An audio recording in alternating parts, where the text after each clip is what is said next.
This is Chet Holmgren, and I'm down to dunk. This is AJ Mitchell, and I'm down to dunk. This is Alex Crusoe, and I'm down to dunk. It's like baby bottle pop. Yeah. Mm-hmm. This is Adam Flagler, and I'm down to dunk. Hey, it's Isaiah Hartenstein, and I'm down to dunk. This is Kason Wallace, and I'm down to dunk. I can't spell Lucas. Hey, how do you spell Lucas? How do you spell Lucas? This is Lou Dort, and I'm down to Dort. This is Nikola Topic, and I'm down to dunk. This is Dylan Jones, and I'm down to dunk. This is Isaiah Joe, and I'm down to dunk. And there's probably like 50 to 75 Beanie Babies. Give me like your top 3 Pokemon. Brother, I can't even name.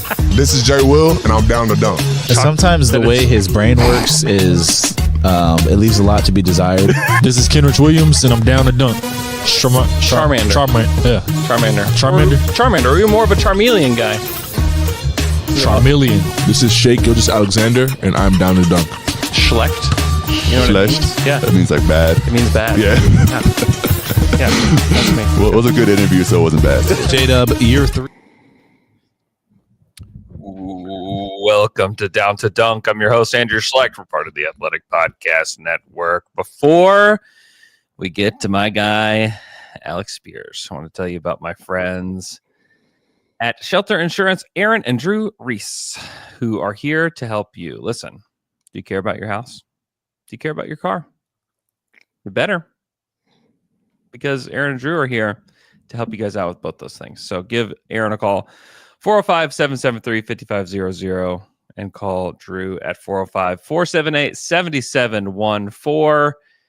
They are, guys you can trust, people that you should turn to whenever things go wrong. And it's storm season here in OKC. Probably going to get some hail damage on your roof, also on your cars. So be sure to give them a call. You can also text those numbers as well. Text them, call them today. Shelter Insurance. Thank you guys for supporting Down to Dunk and the Oklahoma City Thunder. With me, it's my good friend Alex Speers. Alex, what's up? What's up? Alex is sick. He got sick from watching that game. I've been barfing since on Monday. The buzzer sounded. What a horrific game for the Thunder. I said this the other night on Thunder After Dark, and I think I still believe it today. I feel like if they won that game, I don't know if that would have been the best thing for them, because I feel like they were playing from about the 6-minute mark of the fourth quarter to the end of the game. They were playing as if they had already won almost, where it was like, all right, this one's wrapped up. We're up 14 or whatever it is. Let's just end this thing. And the Nuggets from that point on outscored the Thunder 26-11. Yeah. And it was just really bad. Like, all the possessions were bad. There's some, like, Dub had a really bad fourth quarter, and there were times where he was just like playing to get fouled instead of like just playing the game. There was a play where he drives into a double team. Aaron Wiggins is wide open in the corner, just standing there. Nobody's there. All I have to do is just pass it to him. Whether he makes it or not, it's the right play. But you could tell that he was playing for the foul and he didn't get it. And like, it's just like plays like that where it's like, they were not playing like their brand of basketball down the stretch. They were just, it was kind of infuriating to see it happen. And then we can talk about the final sequence, but I just don't know that I think if through 3 quarters, yeah, they deserve to win that game. Through the fourth quarter, I don't like the way they played. I don't think that you can sustainably win basketball games if you play that way. And so I think that, if they play that way, it's almost good that they don't win, because I think that you can sink back into those habits again if you win basketball games like that. Yeah, I mean, I'm looking back at our text group, because I sent a text at 8:37 p.m., which was probably in the third quarter, saying they're going to lose this game. Yeah. But like, even at that point, I felt like they were just leaving so many points on the table. Absolutely. There were so many stupid, like some of them were just flukes. I mean, that like the Chet missed dunk was just like a fluke thing. Like, yeah, we're not going to see that a ton ever Mhm. again. Mhm. But there were so many plays where it was like bunnies at the rim, or it was wide open threes, or it was just one more stupid foul that sent the Nuggets to the line a little bit earlier. I mean, it felt like the Nuggets were in the bonus like that Dude, entire second half. once they were in the bonus too, make them earn the fouls. Make Yeah, them earn them. Like they did not do that. That was one of the most frustrating things to me watching it, was just that they fouled too much and too easily. And part of it was the whistle. Like the officials weren't allowing a ton of contact in this game. They called a ton of fouls. And if you know it's being officiated like that, why are you fouling all the time? Why are you putting them on the line so much? Like that was certainly a part of the story for them, is that, Jokic took 10 free throws in the fourth quarter alone. yeah. I just looked it up. Like this season, he's only taken more than 13 free throws 3 times. I think it was 3 or 4 times this season. Like that was one of his biggest free throw games of the season. Yeah, don't And do that. Don't do that. He had 18 points in the fourth quarter, Jokic did. that's And crazy. over half of them were at the free throw line. Just 'Cause- because you're fouling just with for almost no reason at all. Like it wasn't that he was being super physical and trying to barrel to the basket and you had to do something. It's like he's just standing on the perimeter. Yeah. And you're like swiping at the ball, or you're doing. It was just. There were so many preventable things, I think, that they should have won the game. Like they flat out should have won the game, but they just didn't do the things that they didn't control the things they could control down the stretch.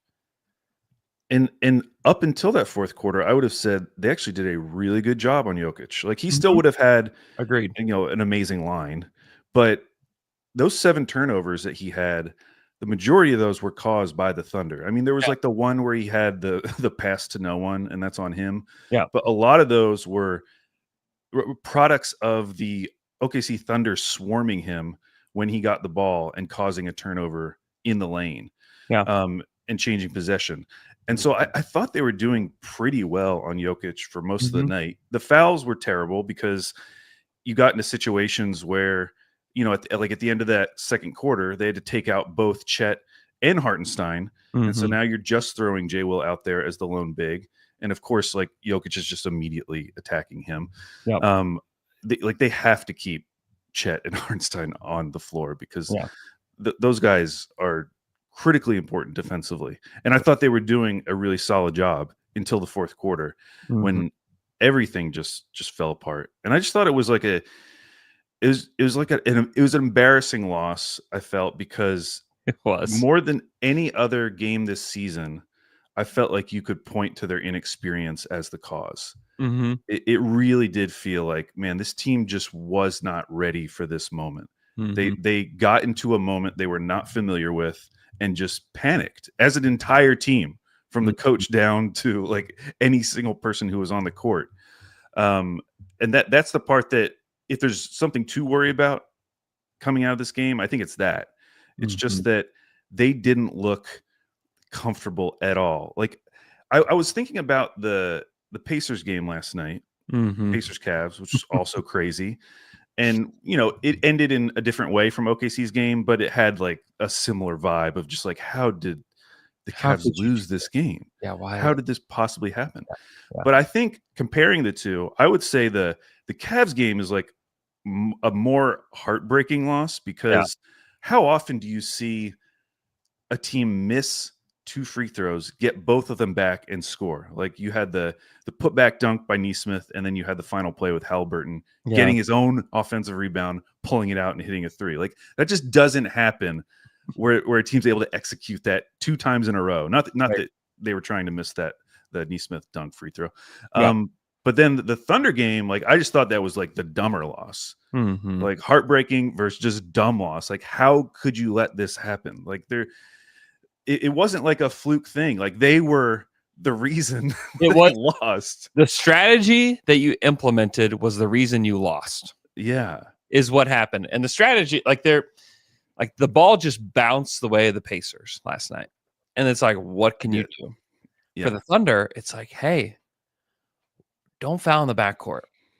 Don't foul in the backcourt. Like, don't do that. Yeah, what's going to happen? Jokic is going to pull up from half court with 12 seconds left. Like, And if at he least does, make him pass once, and let then him you can take it. immediately foul. Yeah, that was the big thing. And then also, and Mark like defended this well, but like you allowed Jokic to come back in the game at the end of the game, and he didn't end up being a part of that play at all. But it's like, why don't you just like completely prevent him from coming back in the game altogether? You know, like, Did he defend it well? Because the only clip I saw was him not knowing that Jokic was not on the court. That was I'm talking about at practice yesterday. Oh, okay. Yeah. Yeah. I mean, he took full ownership of all of it. It's probably really, really hard in that moment, like right after the game, to like process everything that happened. You know, he didn't shy away from taking accountability for any of it. And yeah, even Caruso afterwards said like the thing that he's going to beat himself up about is fouling in the backcourt, you know? Yeah. And you hate it for Caruso too, because he had, well, I mean, it was one of his best. He was the best player on the court for OKC. Yeah. He was incredible. Like he was. Yeah. He made such a big difference when he came on the court defensively. Offensively, he was obviously shooting it well, but his passing was great. He threw the hardest bounce pass I've ever seen. Like just like the ball, I was blessed enough to sit at the scorer's table, and so I'm just right there in front of all the action. And so he like gets in the air, like in the paint in one possession. He just threw the ball down so hard. Like, wow, I've never seen anybody throw a bounce pass so hard. He had a ridiculous game, and you wish that's like, man, I wish we could talk more about that. And that's what we were like celebrating. I mean, 20 points, 1 rebound, 6 assists, 5 steals, 2 blocks. I mean, just a sick stat line. Only 2 turnovers, 5 of 9 from 3. He had a ridiculous game. But, you know, I mentioned the 1 rebound. Like the rebounding was such a problem for them. It was such a big problem for them. I mean, they were out rebounded 63-43. And it's all about the second chance. I mean, they had 21 offensive rebounds. 21. 7 from Aaron Gordon, 5 from Jokic, 4 from Christian Brown. And then everybody else on the team had at least had 1 offensive rebound. Everybody. Julian Strother, who played 6 minutes, and I bet you don't remember his minutes. But he had an offensive rebound. Like that's a huge problem. That's another controllable. That's another controllable, in my opinion. Is like, don't allow so many offensive rebounds. Like the first effort was amazing. I thought the first effort defense was very good. I thought it was very, very good. But it was like they had almost like, all right, great, we did it. And then there's a Nuggets player crashing in. And it was almost like the Nuggets, the desperation they played with in Game 7 carried with them into this series. And the Thunder played like they were playing the Memphis Grizzlies, who thought it was like, okay, we are clear. I think they are clearly better as a basketball team than the Nuggets.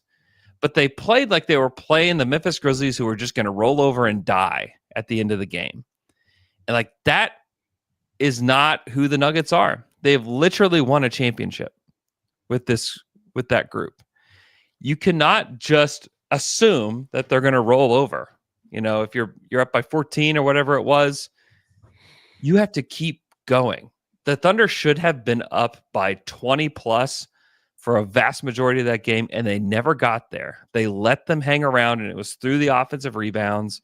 It was through the second chance points, and that was the big differentiator, I think. That's what kept them in this game, and then it was just poor decision-making down the stretch that, you know, lost the Thunder the game. And that's the difference between the Nuggets and OKC. Denver has so many reps in these situations. Yeah. I mean, so many games that have been close over these. I mean, we can remember the Nuggets in the bubble.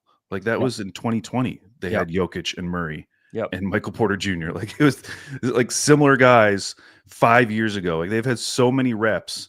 And meanwhile, and we talked about this during the season, like the Thunder barely have any clutch minute reps, just regular season reps. I mean, they had the fewest clutch minutes in the league this year. We didn't see very many close games. Obviously, that's because they were so great. But that game one was kind of an example of like, yeah, because they don't have these reps, it looked like they were in a new situation. It looked like it looked like it. You know, it didn't look like they were comfortable with that situation at the end. Yeah. And Denver will kill you. Denver's, I mean, you mentioned the offensive rebounding. So I love how Clean the Glass can split up half court offense, which is just the first shot that you get in a possession, and then they have put back offense. So in half court offense, their points per play 83.3, which is miserable. That's 16th percentile. Very bad. Their points per miss is 45.2, which is 99th percentile. Their plays per miss 34.9, 100th percentile. Like that looks like those old Grizzlies teams that were just like miserable half court offenses, but Adams would get every single offensive rebound, and that's how their offense was good. Like that's what it looked like last night. Yep. And it kind of showed up at the very end of that game where Mark is subbing in like Chet, Hartenstein, and J. Will, just desperate to get a potential free throw miss, but by doing so, having to call a timeout immediately after them making it, and then you don't have a timeout at the very end when J-Dub throws up that prayer at the very end. So yeah, it's funny that Aaron Gordon took the three. They're only down one. You know, it was in rhythm and everything, but yeah, you know, if he misses that, Nuggets fans are pissed today that why are you taking a three in that spot? You know, I think there was, as much as we want to praise the Nuggets for their decision making down the stretch, like that was one where it was just like, man, he is lucky that went in because he did that because Chet was thinking that he was going to drive, but Chet was pivoting from Westbrook over to him. He didn't have the angle. He could have easily gone in for the layup or the dunk. It was just to me, it was funny, and like all praise to the Nuggets today for the things that they did. But that one is just kind of funny to me because like if that clanks out, like the people are freaking out that he didn't go in for the dunk or the layup. It's just that one was just kind of funny to me because like that wasn't like necessarily like the right execution. Even just the transition D on that final play. Like how do they get such a wide open shot? Like it's off a missed free throw. Like how does that happen? There should have been the Thunder players that were already positioned further back. Yeah, and Chet was the one who took the free throw, and he was the one that got the furthest back. Like how? That got back. Yeah, I mean it was all a disaster. And again, it had the feeling to me, and it felt like this in the arena too, that nobody thought that the Nuggets were going to win the game until Aaron Gordon hit that shot. Yeah, that's the same with like that Pacers game too. It's like, absolutely. Okay, they're making a run, but there's no way. I was getting my older kids to bed, and we are watching it on my phone. Mm-hmm. My older son Asher he was like, the Pacers are going to win this game. I'm like, no, they're not. What are you talking about? He was like, they're going to win the game. I was like, no. He's like, the Cavs aren't playing to win. I was like, okay, whatever. And I actually like put them to bed and like went and finished the game in the living room on the TV myself. And then I'm sitting there watching the Pacers win this game. I had to go in there. He wasn't quite asleep yet. And I was like, dude, you were right. I cannot believe you were right. But yeah. And I think it did feel the same. Like it didn't feel like they were going to win. And like I found this picture on Getty Images this morning of Aaron Gordon taking the shot, and just look at Mark in this one. Like it's just like nobody believed. Even Mark was like, okay, in this one. Look at Mark's face as the shot goes up. It's just like unbelievable, you know. And like there's not, as far as like play to play, there's not a ton of reaction from Mark, unless it's like to the officials for something or there's a challenge or whatever. You know, he's not like freaking out if something bad happens. He's not pumped up if something good happens. He's very even keeled the whole time. Like even he in that photo is like kind of looking over like what's gonna happen here. Can't believe this is happening. Can't believe this whole thing is unraveling in front of my eyes. That was the first game one that Mark has ever lost, by the way. So only have 4 series, so he's now 1-3. Listen, 3-1. 3-1. Oh, 3-1. Yeah. Yeah. Yeah. I thought there was these two plays were very different, but I felt in both cases, the player had an opportunity to do something, but the option was just too obvious. And in the Thunder game, it was that sideline out of bounds play where it's just like all of a sudden, just the lane opens is wide open, and Shea like kind of has to take the points.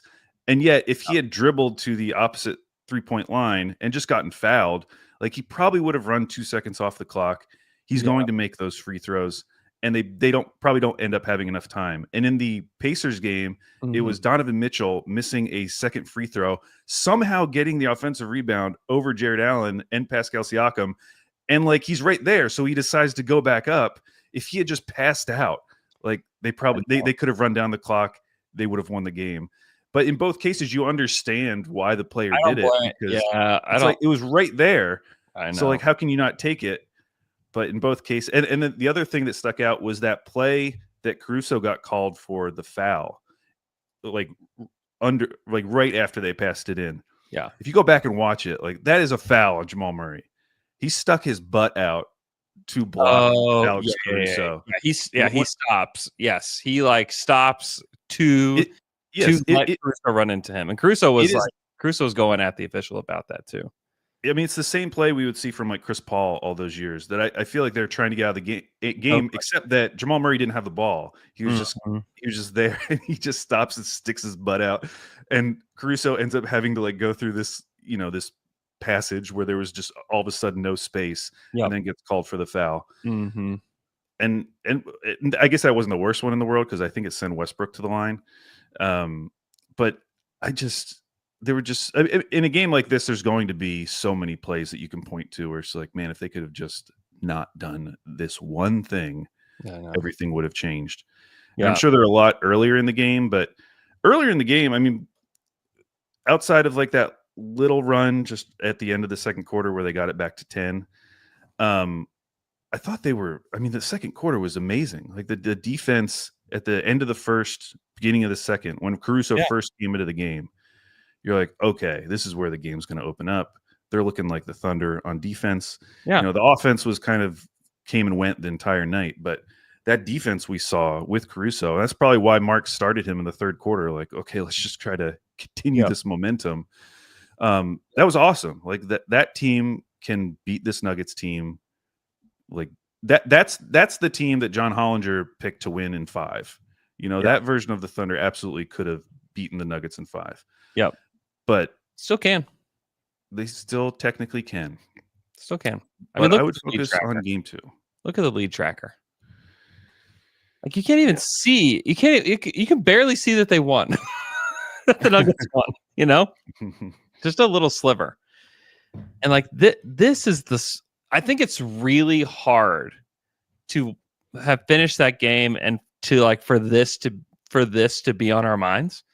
If you're just listening on the podcast, I'm showing the lead tracker that's on NBA.com where it, the away team, it looks like little mountains. And then for the home team, it looks like a lake or something. I don't know. But it's like all Thunder. Like, look at it. Like, this is all Thunder. And they like I said, like they never had, the largest lead was 14 points. It should have been 24 points, if not for all the offensive rebounds and second chance points, it should have been 24 points, but they could never get there. But like, it's all Thunder here. They cut it. You can see it at moments there in the middle of the fourth, where they kind of cut it down to 5, but then the Thunder pushed the lead back, and you just felt like, okay, I've seen this story before. Like I've seen this. We watched them do it all season, where teams would push them and the Thunder would just push back and make enough threes and make enough shots to win the game. And then you can see just the execution, just stair steps down, just bang, bang, bang. And it's just one of those.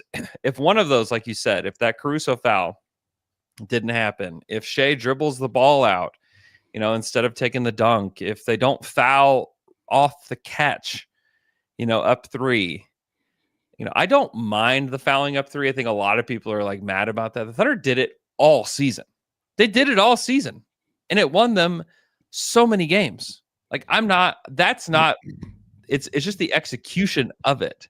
Oh yeah, where it's just no, like I'm having to know like the time and possession and like what it looks like at that moment where you should not foul off the catch in the backcourt. Like that's the only thing that I don't like. I actually don't mind the fouling up three. I know a lot of people don't like it, but I don't mind the strategy. What I mind was the execution of the strategy. No, I think I'm totally fine with fouling up three. I've never seen a team foul up three with, I think it was 12.2 seconds left and just like no time coming off the clock. Yeah. I've just never seen a team start it that early. Mm-hmm. Because as soon as they did that, the first one, maybe you could chalk it up to, okay, that was a mistake. They won't do this again. Because by doing it that quickly, like you're just introducing so many more possessions into this game. Yeah. And you're fouling not just two guys who have shot 80% from the line this season, but also two guys who have just been in so many battles. And I know like Jokic did miss some free throws in that Clippers series. There's one game in particular where he missed some clutch free throws at the end of a game. But it's not like they were putting DeAndre Jordan on the line. Mm-hmm. Like you're putting two guys who you could feel relatively confident in. I know Aaron Gordon hasn't been that guy prior to this season, but he has been that guy this season. He shot 81% from the line. Yeah. And by just introducing all of those new possessions, like you're introducing more opportunities for them to get an offensive rebound off a free throw miss, more opportunities for you to miss a free throw, more opportunities for you to fumble an out of bounds play. I mean, that play that they got into Chet, they barely got that in. Yeah. Like that, and I think they were out of timeouts at that point. I thought it had been more than 5 seconds. Like, honestly. Yeah. I'm sitting there and I'm like, I cannot believe they haven't blown the whistle yet, is what I was thinking the whole time. Yeah.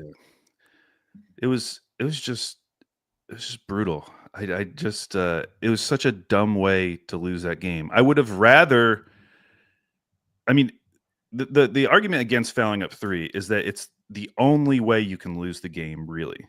Because the only other way you could lose would be like a 4-point play if you're just playing them straight up. That's really the only way, and those are so rare. Mm-hmm. So like the bad scenario in not fouling is that you just end up going into overtime, which you're going into overtime with Jokic with 5 fouls, Chet with 5 fouls, Hartenstein with 5 fouls. So it would be an interesting overtime. But I do think like if you're fouling up three with, let's say, 5 seconds left, 6 seconds left, then I think it makes all the sense in the world. Especially if you are able to foul someone who you're not confident in. But the way they executed it was just, I know that they've done it all season. I've never seen them do it like that. I've never seen them foul that quickly with 12 seconds left, with more than 10 seconds left. Yeah. It wasn't like there was 2 seconds left or there was a lot. And then they're getting immediately fouled on the other end. I think there were like 3 possessions in 3 seconds. That's just not good. That just adds so much more variability to the game of what could happen. Yeah. What you do in that moment is you're opening the door. You're just like leaving the door cracked open, for them. If you had told me that, okay, we're going to do this and Shea is going to shoot every free throw, like he's the one who's going to get fouled every single time, I would have been like, okay, they'll probably be fine. Like I trust Shea so much on free throws at the end of games. Like I feel like he's shooting 100% in those situations. Yeah. So that I would have felt fine with it. But as soon as it goes to Chet, I think it was Tom Ziller who like did the math. When you have a 75% free throw shooter, the chances of him making both is 65%. That's it. So, and there's a like whatever the 30 whatever percent chance. It's too early. Of him missing at least one, and then there was like a 33% chance of him missing both or something. I don't know, remember the exact percentages, but like it wasn't good. It wasn't like I should feel good about this, even though we think of Chet as like a pretty solid free throw shooter. Yeah. As soon as you dip below 80%, it's scary there at the end, and you're putting him in a situation he's never been in, as far as I know. Yeah. Well, I mean, and even if he just makes the second one, then you can set your defense. Yeah. And you're not playing on your heels there. I mean, if you're pessimistic, the thing that I would point to is like, are the Nuggets going to have a 1 assist to turnover ratio again in the series? They had 18 assists and 18 turnovers. Are they going to do that again? The Thunder had a 3-to-1 assist to turnover ratio. They had 27-9. I think the Thunder could do that again. But the Nuggets threw 10 bad pass turnovers. 10. I don't know if that's going to happen again. And it happened 3 times in the regular season that Jokic had more turnovers than assists. Just only happened 3 times in the regular season. He did that in game 1. Is he going to do that again? That's where I think that you worry a little bit about this for OKC. But then again, the Thunder had this game. They needed to win this game. They should have won this game. And just so we all know what the stakes are, so I saw it posted on Reddit because it's hard to find the stats of when just a home team goes down 0-2. Mm-hmm. How many times do they win? But somebody did do they did do the research, and it's 4 and 24. So it's happened 28 times that a home team has gone down 2-0. Only 4 have come back to win. So that's the position the Cavs are in right now. They're in that position, and for Cavs fans, if this goes the way it's looking, at least you have injuries. At least you have something out of your control to point to. With the Thunder, there's nothing. This is in their control. They should still win this series. They should win the series still. Yeah, I picked them in 5. I feel shaky about that today. Yeah, I feel a little shaky about that today. I won't change my prediction today. Yeah, they should come out and play with some urgency. I would say they didn't play with a lot of urgency in that game. They were out physical from the jump, in my opinion. And I think they were leading most of the game just because they are the better team. That's my opinion, is that I think that they are the better team, should have won the game, but I think they were out executed and the physicality level was much higher from the jump from the Nuggets. And that's how you win second chance points. That's how you score as many points in the paint as they did. I think that that's just how it goes, man. They just have to do a much better job. They just have to do a much better job defensively. Like you said, in the half court, they shot the Nuggets were not very good, but it's off second chance points. They were 11 of 19 second chance points. The Nuggets were. That's just way too many. Yeah, they desperately need Dub to step up. Yeah, he has to be better. He has to be better in the situations. Like I said in the fourth quarter, I felt like there were opportunities because the Nuggets were packing the paint so much for him to be a passer, which he's improved and has been a good passer in a lot of spots this season. But he just has to be better. He had the wide open 3 that he airballed. He's a lot of times you can't control whether the ball goes in the basket, but you can be sure to make the right play. If you look at the end of that game, I just don't think they were making the right plays. And if you make the right plays and you lose, I think you can feel good about that. But when you consistently made so many wrong plays, not only with the fouling and everything down the stretch of the game, but just the execution offensively down the stretch for almost everybody other than Shea, honestly, I thought Shea was actually quite good in the fourth. Then I think there's so much to look at. I think their film session yesterday had to have been very long because there were so many controlled where, and if you're the Nuggets, man, you had to have everything go right, at the end of that game to win it. If like you said, if one thing doesn't happen, they don't win the game. If just one of those small things. Another one wonders, which I didn't remember until I went back and watched the end of that game was, I forget who took the shot. It was probably Shea, but it was a missed mid-range or something. Chet is running in from the corner 3-point line. And at the time I thought he had gotten hit or something, but watching it back, I don't understand what happened. I don't know how he didn't. It was amazing. He ran right past Aaron Gordon, who just didn't see him coming, and he had this opportunity for a putback dunk, and I think he just fumbled it in midair. I don't actually think Aaron Gordon got there quick enough, and I don't think Jokic had gotten there quick enough. I think that should have been a putback dunk, but Yeah. he fumbled it, and then it ends up on the floor, and that's when the Nuggets got a timeout. I think Aaron Gordon got the ball. Yeah. But that's another one of those where it's just like, it's just right there. Just right there. It's just right there. Just right there. I like that. If you're an optimist, in the 2015 Warriors team that this team's constantly been compared to went down 2-1 against the Grizzlies in their second round series before winning 3 straight.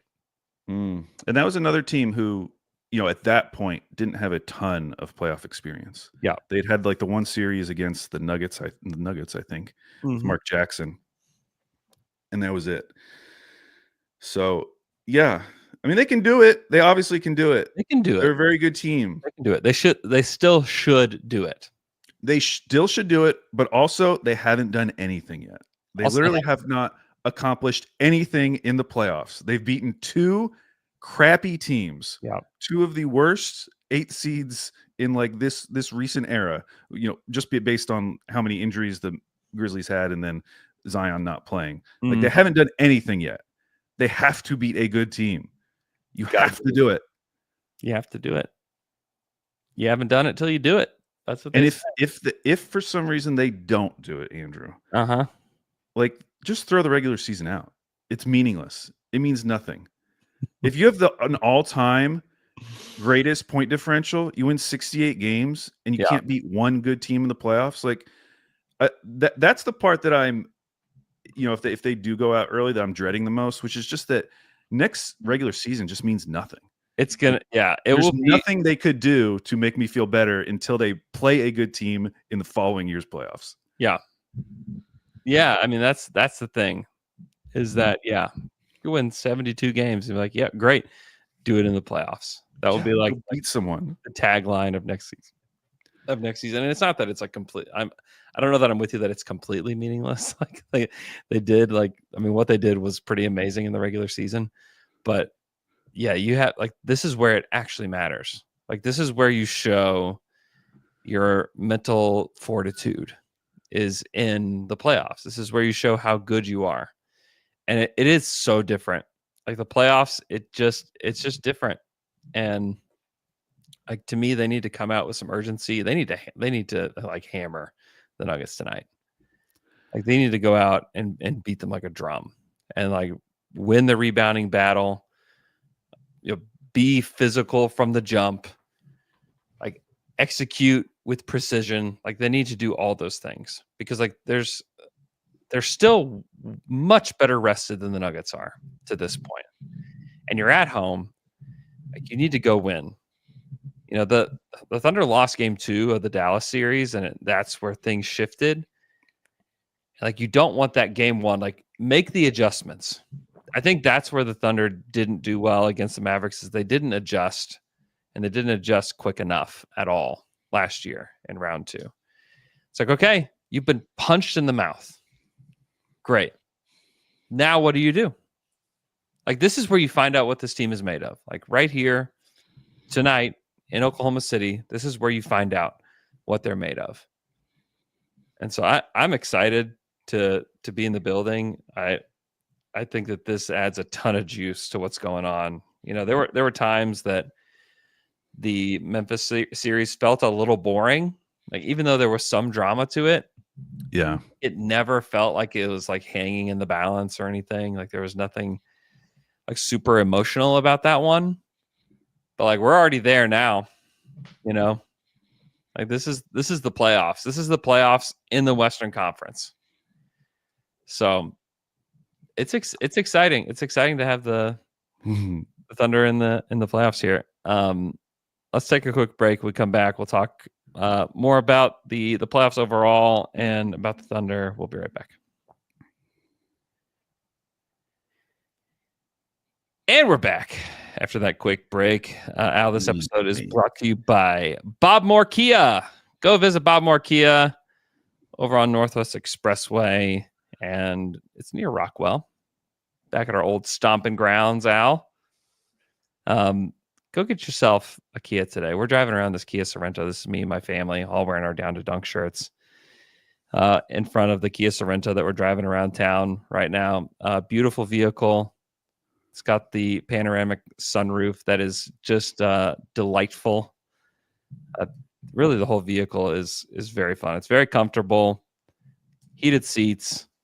It's got the safety features are out of this world. As a nearly 40-year-old man, that's very important to me, is the safety features.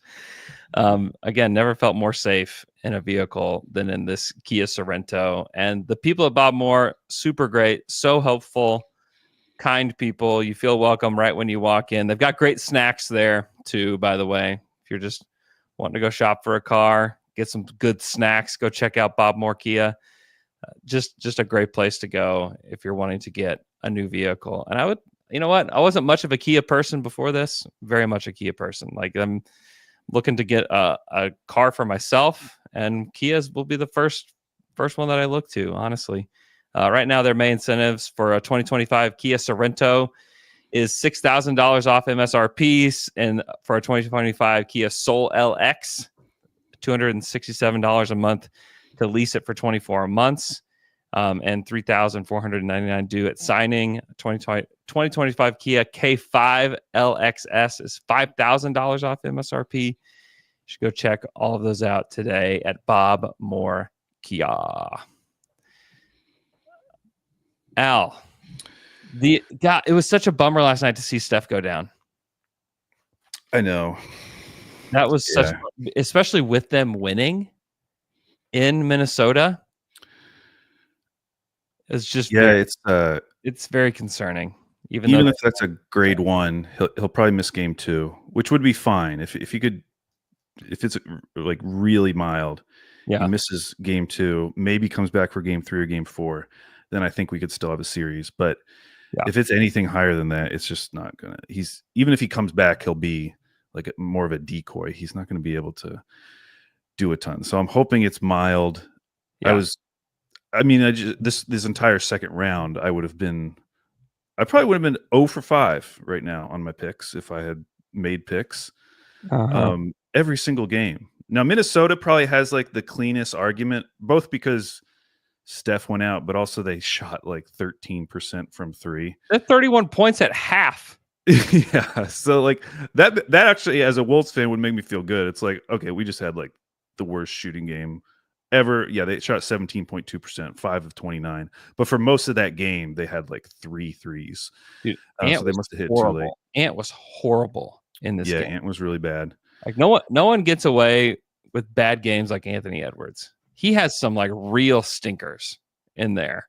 And I feel like nobody talks about him when he does, it's just interesting. But that's kind of that whole Wolves team. Like they can look like the best team in the world for a game, and then just look like the team they were for most of the season, which is like a play-in team. But yeah, if I was a Wolves fan, I would not be worried. I would feel fine because Steph got hurt and you shot so poorly. Cleveland, like, listen, I didn't want my bold prediction to come through like this. I didn't want it to be because the Cavs just got injured, but they're screwed. They're so screwed, not just because of the injuries, but like Ty Jerome, unfortunately, does not look like the Ty Jerome we saw in the regular season. Yeah, 1 of 14 last night. Looked deer in the headlights for Ty Jerome. Yeah, which honestly makes sense. Yeah. If you had just told me before the season, hey, Ty Jerome's going to have a really nice season, what do you think he's going to do in the playoffs? It's like, well, it's still Ty Jerome. Like, he's never done this before. As much as I loved him in OKC, like, is that really the guy you want to be counting on as your main scorer off the bench? And that seems to be coming true, which is kind of a bummer. Yeah. And then I still believed in him. You know, I didn't think it would be this bad. Like I thought, maybe. And I don't think. Yeah, hopefully it won't be this bad. I mean, last night he was put in a position where it's like Garland's out, Mobley's out. Now we're asking a lot more of Ty Jerome than we were even during the regular season. Yeah. Boston, I feel like, should feel fine. It's so funny looking at any other team. I'm like, you're fine. Don't worry about it. It's not a big deal. And then I'm looking at the Thunder like, you better win. You can't be the 07 Mavs. Yeah, Boston Dude, that I was just looking up that team because we're talking about the regular season being meaningless. That team won 67 games. I know. No one cares. No one talks about that team fondly. No. Dirk won MVP. No one cares. Mm-hmm. They're only referenced as in terms of losing to the We Believe Warriors. Yeah, the We Believe Warriors are the thing that's mentioned. Yeah. Yeah. That's and you know what it says on the Nuggets shirts that they're wearing? Are they doing We Believe? We Believe. Yeah. It's not Why ideal. wouldn't they? Why wouldn't you? You won the title 2 years ago. Why do you need to be reminded? Forgot to mention this. I want to mention this. We had to mention this today. Sam Presti won Executive of the Year. I know. I don't like that. I mean, Voted good on- for him. Voted on by his peers. So Yeah. I don't like it, Andrew. it didn't I don't feel like good. it. Didn't feel good seeing it yesterday. This is all setting up for them to win all these awards and then lose in the second round. It's not good. Give it to someone else. I know he deserves it. He really does. He does. He absolutely, More than any other season, he probably deserves it. without a doubt. I was glad that he did, and I was saying it early on that I thought that he should win it, and I honestly didn't think he would. I was a little surprised that he did. Yeah. He got 10 first place votes, 6 second place votes, 6 third place votes. Kobe Altman was second in voting. Trajan Langdon was third. Raphael Stone was fourth. And then we had a smattering of guys like Lawrence Frank got one. Rob Pelinka only got one, which I was surprised. I thought Pelinka might get more love just because of the Luka trade. Sean Marks got one. Who gave Sean Marks a first place vote? Yeah, what'd he do? What is up with that? You traded Mikal. I mean, you got a lot from Mikal Bridges, but You got Zaire Williams. that was weird. Brad Stevens got one as well. I think Lawrence Frank should have been number 2 because all those moves they made around the edges, like bringing in Derek Jones Jr., Chris Dunn, that team becoming a team who a week ago I thought was like the second best team in the West. That's pretty impressive. But they lost in round 1. It's They meaningless. did. It is. It is. It is. Their path forward is kind of scary because it did feel like, okay, this is the year. You know, if you're going to do something, you got to do it now. Kawhi's feeling good. See, I don't even look at it like that. It's like their path has been scary for like 4 seasons now.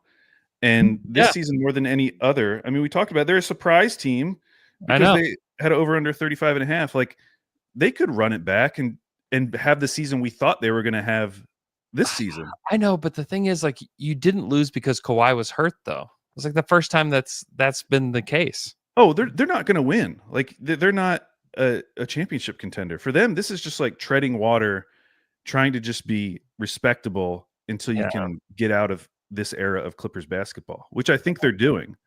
I think they're doing a pretty good job. They're doing better than treading water this year. But I think going forward, like I do now that Zoo is really good. Yeah.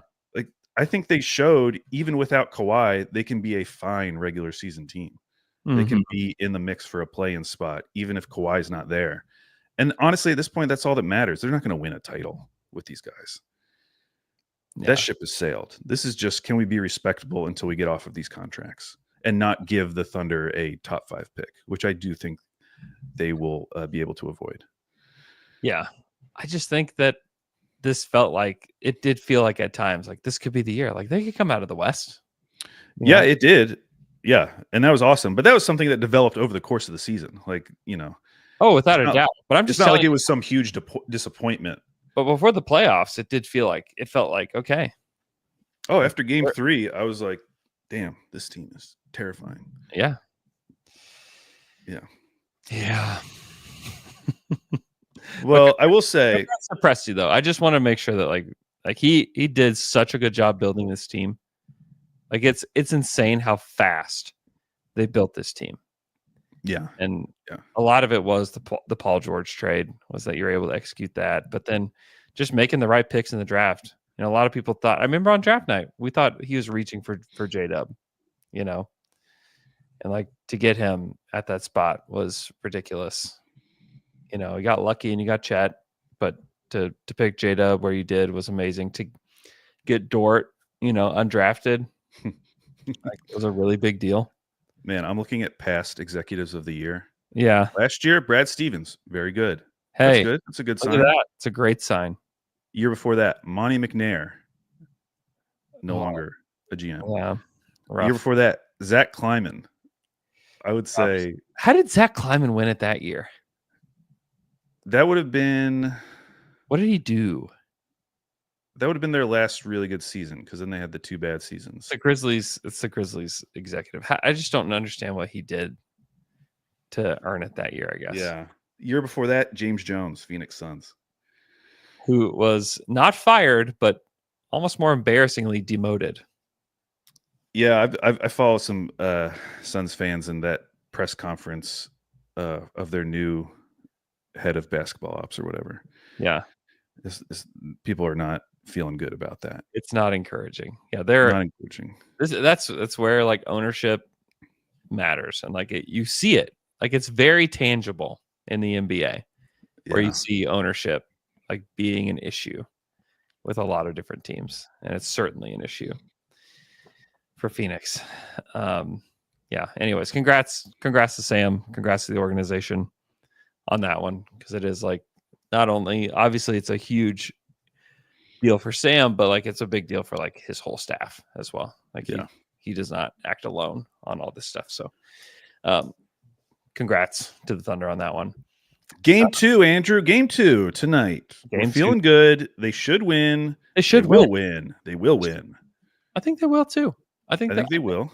I think they beat the Nuggets tonight. I don't think it's particularly close. I'd love to see them involve Jokic in more actions. I was noticing in the fourth quarter, they did a great job of just anytime Shea called for a pick, it was never Jokic on the other side of it. Never. It was always him getting switched onto like Jamal Murray, which, it's not like Jamal Murray, some lockdown defender, but if Shea could get matched up with Jokic once in a while, I feel like he could cook him. I mean, we saw in some of those Clippers games, James Harden, who's old, he was absolutely cooking Jokic, who's old. He was cooking Jokic. So I would love to see them just figure out some way to get Jokic out into space more often. Because we all know that he's not like the greatest defender, but if he's going, like he is best utilized when he's just kind of hanging out around the rim. He has good hands, causes steals. He's not like some amazing rim blocker, but he's a very big body.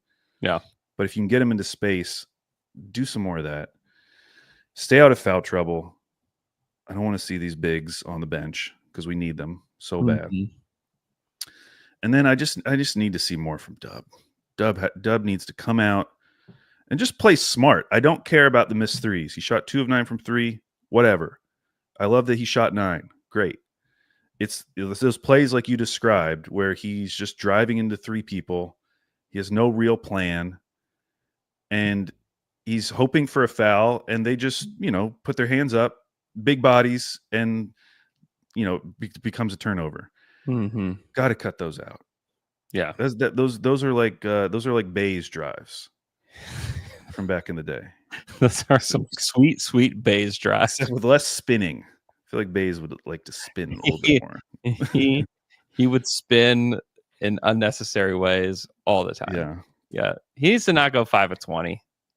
Yeah, I would say I'd agree with that. I just think it's a bad idea. Yeah. Oh man. Yeah. And he took a majority of his shots he took a ton of shots in the paint that just did not work for him. And so he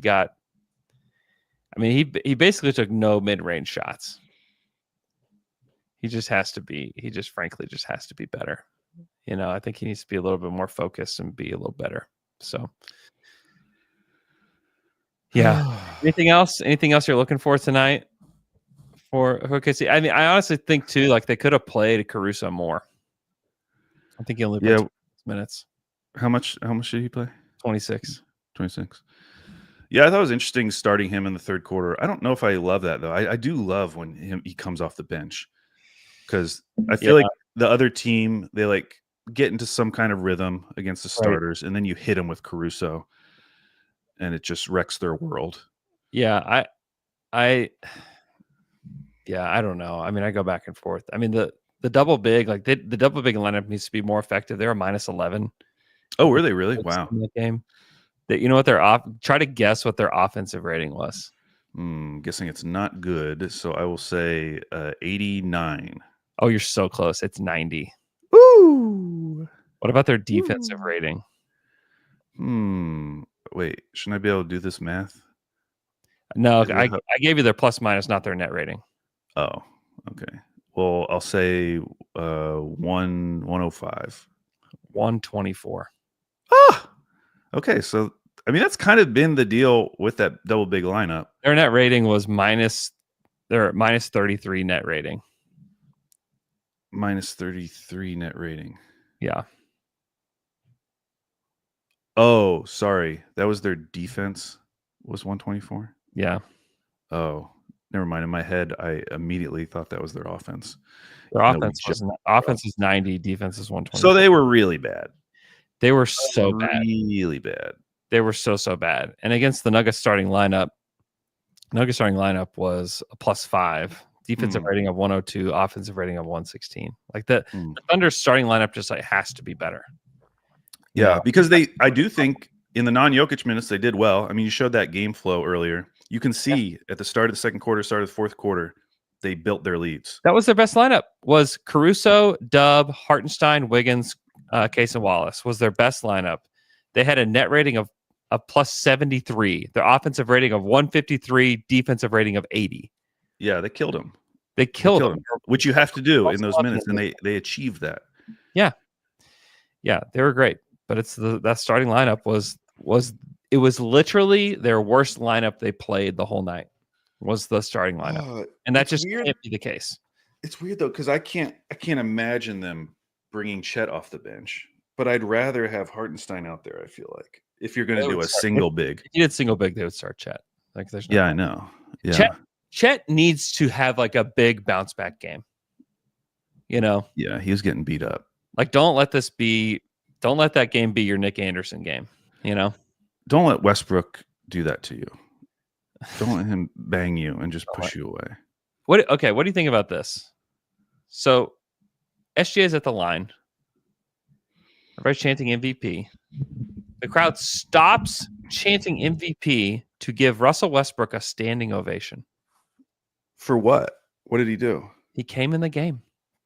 What? I didn't see that. It happened. I have it what on time? video. This must be at okay, you're talking about the beginning of the game. The beginning of the game. Okay, in my head, I was thinking the fourth quarter. I was like, "Oh my gosh, so bad." This happened in the last 30 seconds of the game. No, this happened when he first came in the game. How do you feel about that? I won't give you my opinion, although you might be able to guess it. But what are your thoughts on that? You don't have to do this every game. Yeah. Okay. You know, if you want to do it his first game back, that's great.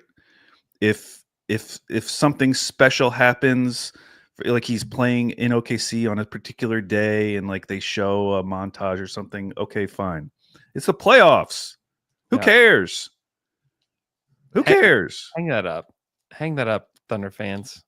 Like don't give him a standing ovation tonight. Like please don't do that. I really don't. Lame. It's the playoffs. Yeah. Like he is the greatest Thunder player of all time. I get it. But like you are playing him in the playoffs. Don't give him extra juice in the playoffs. Like what are you doing? Don't do that. Don't do that. Let him enter the game. And if you want to give him like a little bit of an applause, like I don't care, but do not. Please don't. Please don't do that. In fact, if I were the mayor, I'd go back, I'd rewrite so that none of these games are falling on Russell Westbrook Day. I'd change them. I'd change them to Alex Caruso Day or something. You can't be playing on a Russell Westbrook Day. I agree. You gotta move on. I don't like it. You can go back. You can cheer for him go back. Make it a regular season thing. You know? Sure. If you want to. I think that's like the 9th time that he's played back in OKC and not a Thunder uniform. Like I just don't get why we're still doing it. That's all. Man, I didn't realize that. Yeah. I did not notice what was happening. Yeah. You could have missed it too. And you probably, I mean, I'm sure a lot of people missed it on the broadcast just because it just felt like they were cheering for Shea. you know, Yeah. as he's at the free throw line. So anyways, Ugh. I don't particularly like that. I think like Thunder fans like, and maybe it was like, hey, we're in the playoffs. We're pretty sure we're going to beat you tonight. So let's just cheer for Russ. Like, this is fun, you know? See, I think you go the other way. I think it's more respectful to boo Westbrook. Yeah. You treat him as a villain. You give him that respect. Yeah, I don't know. That just rubbed me the wrong way. He had a good game. He had a great game off the bench. He's been very good. They left him for some threes and he clanked them, but everything else was really good. Yeah, from him. I thought defensively he was locked in. Offensively, besides the threes, he played very well. Yeah, he still brings so much energy, and he's still so aggressive. He's still so surprisingly aggressive. He's still aggressive, but he's not completely out of control like it felt like when he was with the Clippers. You know? Yeah. No, he's definitely like honed his role player craft. I thought by now he might be just like out of the league with like the way he played in the past few years. Those Lakers, that Lakers first season, I was like, oh, he's going to be out of the league. He's not going to get another contract. No way. I didn't think he could help teams win, and he's really proving that he still can. So, shout out to him. Hey, you know what? Maybe we should give him a little round of applause. You guys see him out there. He's doing so good. Maybe give him a standing ovation. That'd be great. Maybe even just play the video when he came back from the first time. Just do it every game. Just see if we can get him to cry. Yeah, I was gonna say, see if we can get him crying before the game again. We do that. Stupid. We need to buckle down, Thunder fans. Okay, time to focus, Thunder fans. We gotta focus. Come on, y'all. Gotta focus. Okay. Games tonight. Game 2. I predict they're gonna win. You predict they're gonna win? Yeah, by 30. There you go. That's the energy that we need. Would love to meet dunkers at the game. If you see me at the game, would love to meet any and every dunker. So would love to see you guys at the game tonight. Hope everybody's doing well. And we'll talk to you guys again on Friday.